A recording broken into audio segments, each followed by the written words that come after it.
Hello दोस्तों, नमस्कार। कैसे हैं आप सब लोग। तो दोस्तों, स्वागत है आपका मेरे यूट्यूब चैनल सुनील कौशल में। दोस्तों, आज जैसे कि चंडीगढ़ के बारे में, जैसे आपने थंबनेल में देखा भी होगा, चंडीगढ़ के ऐसे कौन कौन से स्कूल हैं जहाँ पे आप लोगों को अच्छी खासी सैलरी मिल सकती है एज ए टीचर, और आप कैसे ग्रो कर सकते हो। ये बहुत ही इम्पोर्टेंट पॉइंट है टीचर्स के लिए, और उस पर मैं आप लोगों को कुछ चीज़ें बताऊंगा।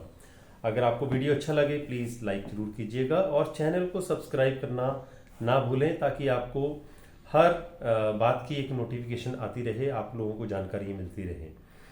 दोस्तों, शुरुआत में चाहे आप फ्रेशर हो चाहे आप एक्सपीरियंस्ड हो, अगर आप चंडीगढ़ के स्कूलों में ग्रो करना चाहते हैं कि मुझे यहाँ पे अच्छी खासी सैलरी मिले, शुरुआत में सबसे पहले जो इंटरव्यू के लिए आप आते हो, यहाँ का जो सिनेरियो होता है, पहली बात तो अभी कोविड के बाद ज़्यादातर होता, हमें फील होता है कि ऑनलाइन मुझे इंटरव्यू के लिए कॉल आएगी, ऑनलाइन मेरा इंटरव्यू हो जाएगा। जितनी भी, चाहे आप मेट्रो सिटीज़ में जाओगे या ट्राई सिटी में आओगे, तो ऑनलाइन अगर आप अप्लाई कर भी रहे हो तो आपको वॉक इन इंटरव्यू के लिए कॉल आएगी। मैक्सिमम स्कूल जो हैं walk in interview, try cities की बात कर रहा हूँ, जो मेट्रो सिटीज़ होती हैं, शहर होते हैं, क्योंकि वहाँ पे आसानी से काफ़ी यूनिवर्सिटीज़ होती हैं, कॉलेजेस होते हैं, और वहाँ काफ़ी कैंडिडेट आसानी से मिल जाते हैं। तो अगर आप आउट ऑफ चंडीगढ़ से अप्लाई कर रहे हो तो पहली बात, ऑनलाइन इंटरव्यू के बजाय आप ऑफलाइन विजिट कीजिए, और ऑफलाइन विजिट करना पड़ेगा आपको। ठीक है। दूसरी बात, और अब जब आप अप्लाई करते हो किसी भी पर्टिकुलर स्कूल में, तो पहले से आप तैयार रहिए फिजिकल इंटरव्यू के लिए। फिजिकल इंटरव्यू में अब क्या होगा, पहले तो किसी भी, कोई बहुत ज़्यादातर स्कूल टेस्ट ले लेते हैं। अब आप किसी भी सब्जेक्ट के लिए अप्लाई कर रहे हो, उसका पर्टिकुलरली तैयारी करके आए। आप कौन सी पोस्ट के लिए अप्लाई कर रहे हो, कौन सी क्लासेस को आप पढ़ा सकते हो या पढ़ाना चाहते हो, उसके अकॉर्डिंगली अच्छी तरह से तैयारी करके आओ, क्योंकि रिटन टेस्ट में आपकी नॉलेज चेक होती है। ये पहला राउंड होता है आप लोगों का। जो जितने भी बड़े स्कूल हैं वहाँ तो आपका पर्टिकुलरली टेस्ट होता है। टेस्ट के बाद आपका दूसरा राउंड होता है क्लासरूम डेमोन्स्ट्रेशन। वो भी आप अच्छी तरह से तैयार करके आओ, किसी इंटरेस्टिंग टॉपिक को तैयार करके आओ, और जब क्लासरूम में जाओ तो बहुत इंटरेक्टिव तरीके से, बहुत ही इम्प्रेसिव तरीके से पढ़ाइए बच्चों को, ताकि जब आपका लेक्चर ख़त्म हो, ठीक है, तो ऐसा माहौल बना दो इस क्लासरूम में कि बच्चे बात बोले आपके जाने के बाद कि बहुत मज़ा आया, बहुत अच्छा लगा।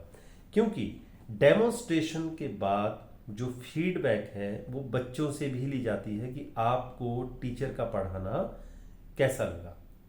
ये तो 2 पॉइंट हो गए। तीसरा पॉइंट होता है कि आपका एक पर्सनल इंटरव्यू होता है। लाइक जो मैनेजिंग कमेटी है या मैनेजमेंट है या प्रिंसिपल है, वो आपको आई एम सॉरी, वो आपको एक पर्सनल, आपकी जैसे डॉक्यूमेंट्स हैं वो चेक होंगे, सर्टिफिकेट्स हैं वो चेक होंगे, और आपसे कुछ आपके बारे में इंट्रोडक्शन आपसे लेंगे, आपके बारे में कुछ जानकारियाँ, कहाँ कहाँ काम किया है, आपकी क्वालिफिकेशन के बारे में, ये सारा पूछते हैं। तो दोस्तों, कई बार हमें लगता है कि पता नहीं मेरी इंग्लिश वीक है तो पता नहीं क्या होगा पर्सनल इंटरव्यू में। ऐसा कुछ नहीं होता है। बी रिलैक्स्ड, बिल्कुल रिलैक्स होके जाओ। आम जैसे हम घर में बात करते हैं, आम दोस्तों से बात करते हैं, ऐसे रिलैक्स होके जाओ बिल्कुल। ओके।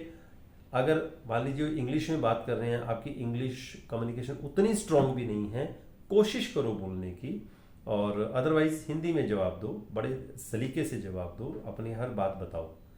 ठीक है। ये होता है तीसरा राउंड। चौथी मैं आपको एक टिप देना चाहता हूँ। कई बार हम जो रिज्यूम बनाते हैं उसमें हमने लिख दिया होता है यहाँ यहाँ यहाँ काम किया मैंने, उसके एक्सपीरियंस सर्टिफिकेट आपके पास होना बहुत ज़रूरी है आज के हिसाब से।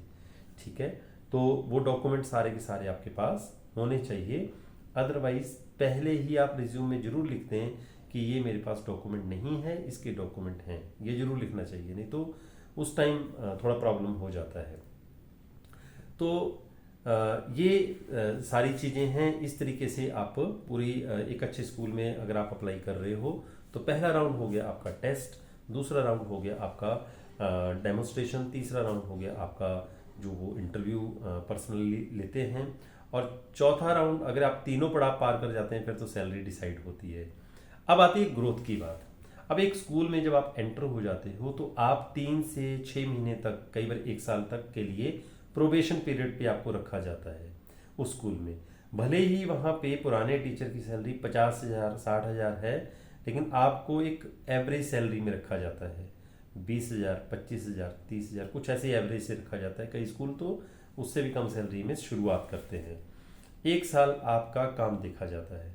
अगर अब देखो, कोई भी काम हम करते हैं, है ना, तो अपनी जगह खुद ही हमें बनानी होती है। तो हम क्योंकि एज ए टीचिंग प्रोफेशन के लिए जा रहे हैं, तो बच्चों के बीच में अपनी जगह बनाना आपकी एक कला है, आपका एक आर्ट है। जो भी आप पढ़ा रहे हो, जो भी सब्जेक्ट पढ़ा रहे हो, इस तरह से पढ़ाओ कि बच्चे आपके फ़ैन हो जाएं। अब बच्चे आपके फ़ैन हो गए तो वो पेरेंट्स को भी अच्छी फीडबैक देंगे। जब पेरेंट्स को अच्छी फीडबैक जाएगी तो पेरेंट्स मैनेजमेंट को, प्रिंसिपल को बताएंगे कि ये टीचर बहुत अच्छा है। तो ऑटोमेटिकली मैनेजमेंट तक आपकी फीडबैक पॉजिटिव भी आएगी तो पॉजिटिव आएगी, नेगेटिव है तो नेगेटिव आएगी। अगर आपकी फीडबैक पॉजिटिव ही आ रही है पूरा साल, तो कोई भी स्कूल आपको स्कूल जाने नहीं देगा। उल्टा मैनेजमेंट से आपकी सिफारिश करेगा आपकी सैलरी के लिए, है ना, इंक्रीज करने के लिए।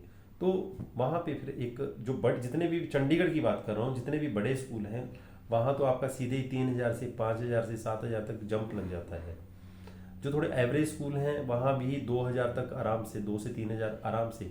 अब मान के चलिए, एक मेरे फ्रेंड हैं, एक टीचर थे पहले, बहुत साल पहले की बात है।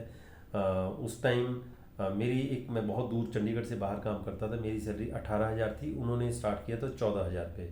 अगले साल पता चला था उनकी भी 18,000 होगी, मेरी 19 हुई थी। मेरा 1,000 का जंप लगा था।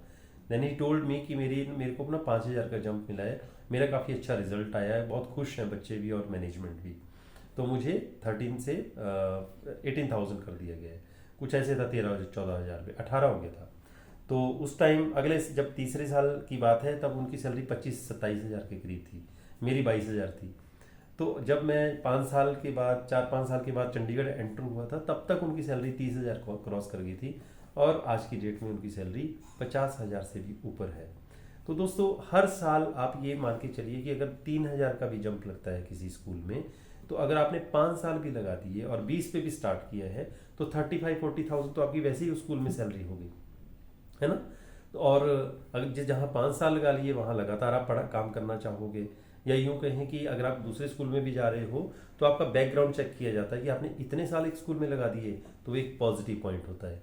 अगर आप हर साल, हर 6 महीने बाद स्कूल छोड़ रहे हो, चेंज कर रहे हो, नई जगह जा रहे हो, तो वहाँ भी नेगेटिविटी आती है कि आप स्टेबल नहीं हो। तो पहली बात, चंडीगढ़ की जैसे मैं बात बता रहा हूँ, किसी भी बड़े स्कूल में आप जाओगे, वो आपकी स्टेबिलिटी भी चेक करता है कि इन्होंने कितनी बार स्कूल चेंज किए थे। अगर आपने हर साल स्कूल चेंज किया है, वो भी एक नेगेटिव पॉइंट हो जाता है। तो अगर आपको चांस मिल गया तो वहाँ पे ज़्यादा से ज़्यादा टाइम लगाओ। और दूसरा, 1 साल अच्छे रिजल्ट दो तो आपके इंक्रीमेंट अच्छे लगेंगे। फिर दूसरे साल अच्छे लगाओ तो देखो, सैलरी अगर आपकी 20,000 से भी शुरू हुई, मान लो 24 हो गई, फिर 28 हो गई, तीसरे साल आप 30 क्रॉस कर गए। ऐसी ग्रोथ होती है, धीरे धीरे ग्रोथ होती है दोस्तों। जैसे आप बच्चों को पढ़ाते हैं ना, कोई पेरेंट्स बोलते हैं जी मेरे बच्चे को तो सारे क्वेश्चन एक दिन में करवा दो, हो जाएंगे ऐसे? नहीं। आप पेरेंट्स को बोलते हो कि आप धीरे धीरे बच्चा आपका ग्रो करेगा, धीरे धीरे बच्चे को समझ आएगा, धीरे धीरे इसको सारे क्वेश्चन आ जाएंगे। ऐसे ही ज़िंदगी में कोई भी चीज़ है जिसमें हम ग्रोथ देखना चाहते हैं, तो ग्रोथ धीरे धीरे होती है। एकदम से बोलें कि इस जगह पे मुझे 20,000 मिलता है, मुझे कहीं से एकदम से ही 30,000 मिल जाए, मुझे कहीं से 50,000 मिल जाए, ऐसा नहीं होता है। तो मेरा इस वीडियो में बोलने का मतलब ये था आप लोगों के लिए कि किसी भी, जैसे चंडीगढ़ के स्कूलों में अगर आप अप्लाई करना चाहते हो, एक तो पूरी तैयारी के साथ आए, टेस्ट की भी तैयारी करके आए और साथ के साथ डेमोन्स्ट्रेशन की भी तैयारी करके आए। और कहीं चांस मिलता है किसी स्कूल में, आपको पूरी शिद्दत के साथ, पूरे दिल से, पूरे मन से उस स्कूल में पढ़ाइए, एक अच्छा माहौल, एक अपनी जगह बनाइए, ताकि वो स्कूल आपको छोड़ने के लिए तैयार ही ना हो, ठीक है। और वहाँ से आपकी पर्सनल ग्रोथ भी होगी और प्रोफेशनल ग्रोथ भी होगी। मॉनेटरी लेवल पे, पैसों के हिसाब से भी आपकी ग्रोथ वहाँ पे तय है। Thank you very much. अगर आपको कोई भी बात बुरी लगी हो उसके लिए क्षमा चाहता हूँ, लेकिन ये आप लोगों को मोटिवेट करने के लिए मैंने वीडियो बनाया, ताकि कई बार लोग पूछते हैं सर चंडीगढ़ में जॉब चाहिए मुझे, यहाँ 40-50 हज़ार रुपये आसानी से मिल जाता है।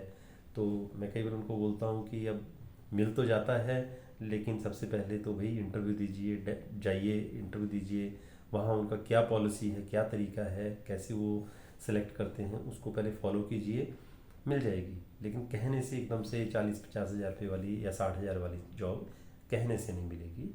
तो ये मैंने आपको इसलिए वीडियो बनाया ताकि आपको थोड़ा सा टिप्स मिल जाए कि किस तरीके से आपको यहाँ पे नौकरियाँ मिल सकती हैं।